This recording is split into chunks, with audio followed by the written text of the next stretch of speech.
नमस्कार दोस्तों, कैसे हैं आप लोग। उम्मीद करता हूं आप लोग बहुत अच्छे होंगे और आपकी तैयारी बहुत अच्छे से चल रही होगी।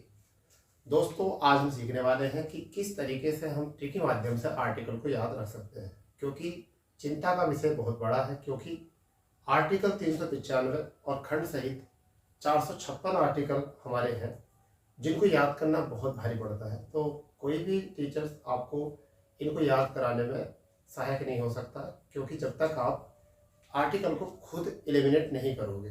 कुछ ऐसे तथ्य जो आपको अपने आप से बनाने पड़ेंगे, कुछ ऐसी थ्योरम जो आपको अपने आप आर्टिकल के साथ ऐड करनी होगी। मैं आपके सामने उपस्थित हुआ हूँ ऐसे ही थ्योरम को आपके साथ साझा करने के लिए, जिससे कि हम कुछ आर्टिकल को बहुत ही आसानी से याद कर सकते हैं। उनका हम देख सकते हैं, जैसे कि हम एक आर्टिकल की बात करते हैं। आपका आर्टिकल नंबर देखिए, आर्टिकल नंबर 143। ये आर्टिकल बहुत ज़्यादा परीक्षा में पूछा जाता है और इस आर्टिकल को याद करना बहुत आसान भी है। देखिए, आज की जनरेशन में एक ये शब्द चलता है 1/4-3। ठीक है, जब हम किसी से 1/4-3 यानी कि बोलेंगे, जब भी हम किसी से 1/4-3 बोलेंगे, अब 1/4-3 का मतलब आप सब लोग जानते हो। ठीक है, जब हम बोलते हैं तो हम अपने मित्र, अपने दोस्त से क्या लेते हैं, परामर्श लेते हैं। तो इसी तरीके से इस आर्टिकल में राष्ट्रपति महोदय, राष्ट्रपति महोदय, ठीक है, महोदय, राष्ट्रपति महोदय जो है जी, किससे लेंगे परामर्श? तो किससे परामर्श लेंगे? परामर्श लेंगे यहाँ पर मुख्य न्यायाधीश से। किससे लेंगे? मुख्य न्यायाधीश से, यानी कि चीफ जस्टिस से जो है वो क्या लेने वाले हैं, परामर्श लेने वाले हैं। तो इस तरीके से आपका ये आर्टिकल बन जाएगा आपका बहुत स्ट्रॉन्ग, कि 143 में है राष्ट्रपति महोदय परामर्श लेते हैं मुख्य न्यायाधीश से किसी भी केस के मामले में। तो हम इसको इस आसानी से याद कर सकते हैं। बिना इन तथ्यों के याद करना बहुत भारी पड़ सकता है। ठीक है, उसी क्रम में अगर हम बात करते हैं तो एक आर्टिकल आपका आता है आर्टिकल नंबर 24। ये भी देखिए मूल अधिकार का आर्टिकल है। मैं केवल आपको ये बता रहा हूँ कि आपको किस तरीके से आर्टिकल के साथ थ्योरम जोड़ना है, कैसे उसको एलिमिनेट करना है और किस तरीके से याद करना है। मैं खुद आपको 395 के 395 आर्टिकल याद नहीं करा सकता। ठीक है, जब तक आप खुद उस पर काम नहीं करोगे। तो आर्टिकल 24 का मतलब क्या है कि कोई बच्चा है 24 घंटे काम करता है, कोई बच्चा है 24 घंटे काम करता है, तब आप क्या मानोगे उसको कि बच्चों से 24 घंटे काम कराया जाएगा? नहीं ना। तो क्या होगा, वो शोषण होगा उनका। तो हम इसे कह सकते हैं कि शोषण के विरुद्ध अधिकार, शोषण के विरुद्ध अधिकार। तो इस तरीके से आपका हो गया आर्टिकल 24 की शोषण के विरुद्ध अधिकार जो है वो आर्टिकल 24 में है। अब आप बताइए, अगर कोई बच्चा 24 घंटे काम करने के लिए जाएगा, 24 घंटे काम करने के लिए जाएगा, तो अपनी प्रॉब्लम कहाँ लेकर जाएगा? जब कोई बच्चा 24 घंटे काम करेगा तो ये तो पक्का है कि शोषण का विरुद्ध अधिकार हो गया, शोषण हो रहा है उस बच्चे का। परंतु जब 24 घंटे अगर शोषण होगा उसका, तो वो किसके पास जाएगा? अपने फरियाद लेकर। तो अपना कहते हैं ना कि न्यायपालिका एक है, तो एक ही बंदा मालिक है। ठीक है, सबका मालिक कौन है? एक। क्या काम के लिए? 24 घंटे की फरियाद लेकर। तो यहां से 124 आर्टिकल में हो चुका है सुप्रीम कोर्ट। क्या हो चुका है? Supreme court. तो इस तरीके से आप इसको भी याद कर सकते हैं, यानी कि सुप्रीम कोर्ट की परिभाषा जो है वह किसमें है? आर्टिकल 124 में है। ठीक है, तो अभी तीनों को हम एलिमिनेट करते हैं, तीनों को एक बार फिर समझते हैं। आर्टिकल 143 क्या है कि राष्ट्रपति महोदय परामर्श लेते हैं मुख्य न्यायाधीश से किसी भी न्यायिक मामले को लेकर। तो हमने याद कैसे किया था, जब भी हम किसी से 1/4-3 बोलेंगे तो हम अपने मित्र से जरूर परामर्श लेते हैं कि भाई ऐसे ऐसे उसको आई लव यू बोलना है, 1/4-3 बोलना, कहीं ऐसा तो नहीं कि चप्पल तो नहीं पड़ेगा, सैंडल तो नहीं पड़ेगा, परामर्श जरूर लेते हैं, डायरेक्ट नहीं बोलते। तो ऐसे ही हम उसे अपने अंदर एक थ्योरम बना सकते हैं। आर्टिकल 24 क्या है? शोषण के विरुद्ध अधिकार। ये कैसे याद करेंगे हम कि कोई भी बच्चे को जब हम 24 घंटे काम कराएंगे तो उसका क्या होगा? शोषण हो रहा है। ठीक है, तो यहाँ पर वैसे गलत है, 14 साल से कम बच्चों को यहाँ पर जो है काम नहीं करना चाहिए, प्लस हमें याद करना पड़ेगा इस तरीके से। फिर वो बच्चा अपनी फरियाद कहाँ लेकर जाएगा? एक ही व्यक्ति के पास लेकर जाएगा, और वो कौन है? सुप्रीम कोर्ट, यानी सुप्रीम कोर्ट। तो उसका याद हो जाएगा 124 से सुप्रीम कोर्ट। वहां पर एक और आर्टिकल बनता है, बहुत प्यारा आर्टिकल है, 231 आर्टिकल है, बहुत ही प्यारा आर्टिकल है। एग्जाम में यहाँ से भर भर के क्वेश्चन आते हैं, यानी कि 231 आर्टिकल। इसको कैसे याद करेंगे? इसको याद करेंगे, देखिए इसमें क्या लिखा? 2, 3, 1। तो हम यहाँ लिख सकते हैं दो या दो से अधिक, यानी दो या दो से अधिक, दो हो गया, दो से अधिक का मतलब होता है तीन, तो दो या दो से अधिक राज्यों के लिए एक हाई कोर्ट होगा। तो एक का मतलब यहाँ पर 200 तो यहाँ बन गई थ्योरी दो या दो से अधिक राज्यों के लिए एक हाई कोर्ट, एक संयुक्त हाई कोर्ट हो जाएगा, संयुक्त हाई कोर्ट हमारा होना चाहिए। तो यहाँ से एक बात ये बन गई है, तो हम इसको भी याद कर सकते हैं। ठीक है, यहाँ पर एक और आर्टिकल आता है आपका, चलिए इसको देख लेते हैं। एक और आर्टिकल आता है यहाँ से, ठीक है, जैसे हम यहाँ पर देखते हैं कि वो क्या आर्टिकल है, समझ गए।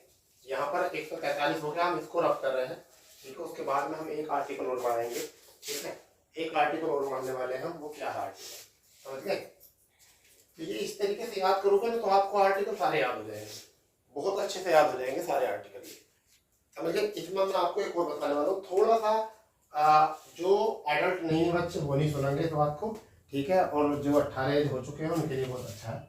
आर्टिकल जो है आपका क्या है 72, इस तरीके से। तो यहाँ से याद करेंगे, एक टैबलेट होती है, टैबलेट N72, ठीक है, उसी से इसे टच करेंगे, याद ही तो रखना है। तो क्या है N72 होती है, ये क्या होती है, अनचाही जो प्रेगनेंसी होती है उसको मुक्त कर देती है N72। तो इसी तरीके से हम याद कर सकते हैं कि किसी भी व्यक्ति को जो है N72 जो होता है राष्ट्रपति से कर देता है, क्षमादान कर देता है, क्या कर देता है, क्षमादान कर देता है। इस तरीके से याद हो गया, यानी कि वो गलती हुई थी उससे, उसे क्या कर दिया, उसने क्षमा कर दिया है। तो ऐसे क्षमादान के लिए ये कौन कर सकता है, राष्ट्रपति महोदय कर सकते हैं इसको क्षमादान। तो हम याद रख सकते हैं 72 से किससे मुक्ति मिली, N72 से, मतलब अनचाही प्रेगनेंसी से। तो ऐसे यहाँ किससे मुक्ति मिली, फांसी से, केस से, इससे सबसे क्या मिल गई है, मुक्ति मिल चुकी है, और क्या हो गया है, क्षमादान यहाँ से हो चुका है। ठीक है, यहाँ पर एक आर्टिकल ये बन चुका है। एक आर्टिकल आपको बहुत इंपॉर्टेंट है, याद रखना पड़ेगा, आर्टिकल 15, ये याद रखने का पड़ेगा, ये भी बहुत भारी पड़ता है। एक तो आर्टिकल 15 और एक आर्टिकल 153, आईपीसी की धारा है 153 में, तो वो आर्टिकल नहीं, हम वहाँ आईपीसी धारा बोलते हैं 153। वहाँ भी क्या है, लिंग, जाति, जन्म स्थान, ठीक है, वंश आदि के आधार पर भेदभाव नहीं किया जाएगा। ठीक है, ये आईपीसी की धारा 153 में भी है, और यहाँ आर्टिकल 15 में भी यही बात की गई है। क्या है, जन्म स्थान, जाति, रंग, भेदभाव, ठीक है।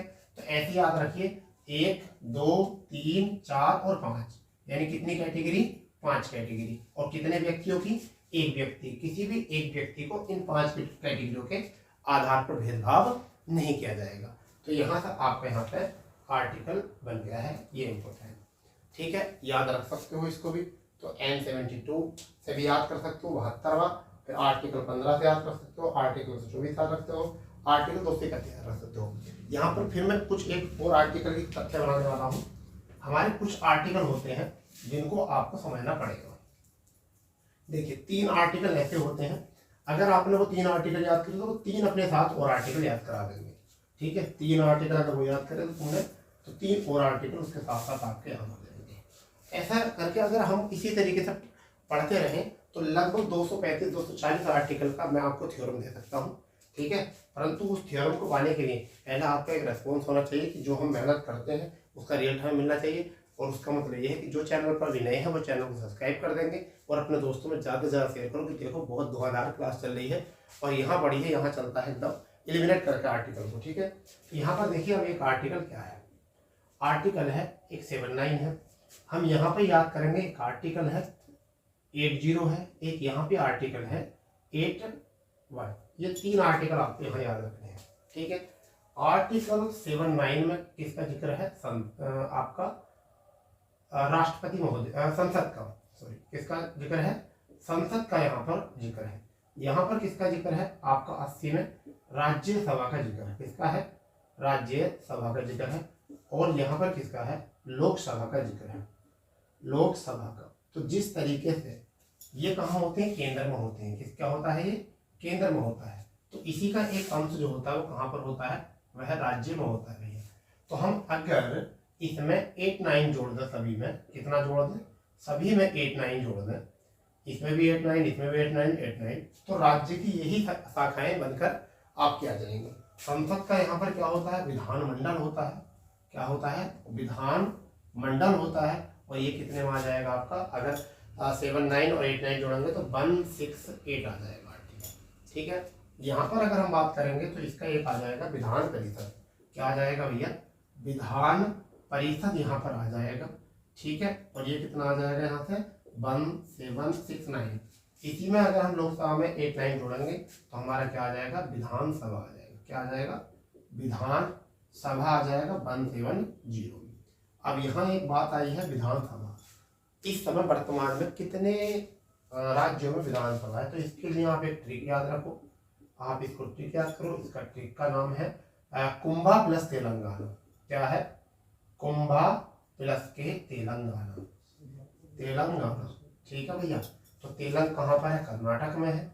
एक कर्नाटक, ठीक है, यूपी, ठीक है, महाराष्ट्र, महाराष्ट्र में आपका बिहार, कहाँ पर, बिहार, आंध्र प्रदेश, आंध्र प्रदेश आपका आंध्र प्रदेश में हो जाएगा। ठीक है, और इसी के साथ आपका तेलंगाना में भी हो जाएगा। तो इनको भी थोड़ा सा याद करके चलो, यहाँ भी याद करके चलना चाहिए जरूर। ठीक है, तो ये कुछ आर्टिकल हैं, इनको भी याद करो। अभी मैं आपको 1 2 आर्टिकल और बता देता हूँ जो आपके परीक्षा में मिल जाएंगे और बहुत जरूरी भी है। समझ गए, मतलब आज हमारा तथ्य आर्टिकल सिखाना नहीं है, याद नहीं करना। आज हमें वो बता रहे हैं कि याद करना कैसे है आपको।